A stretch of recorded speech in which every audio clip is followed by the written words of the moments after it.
పిల్లల్ని ఎలా పెంచాలి? 5 సంవత్సరాలు వచ్చే వరకు పిల్లల్ని రాజకుమారుల్లాగా అతి గారాబంగా పెంచాలి. ఆపై 15 సంవత్సరాల వరకు సేవకుడిలా ఆజ్ఞాపించి పెంచాలి. 16 సంవత్సరాల తర్వాత మిత్రునిలా భావించి పెంచాలి. అప్పుడే ప్రయోజకులవుతారు. పిల్లల్ని ప్రేమతో చూడటం వేరు, గారాబంగా చూడటం వేరు.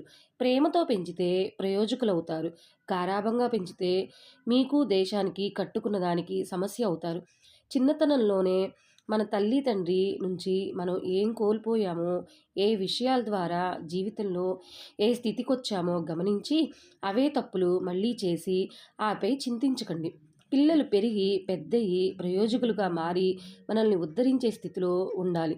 కానీ, మనమే వారిని చూసే పరిస్థితి వస్తే, ఖచ్చితంగా మనం మన పిల్లల్ని సరైన దారిలో పెంచలేదనే అర్థం.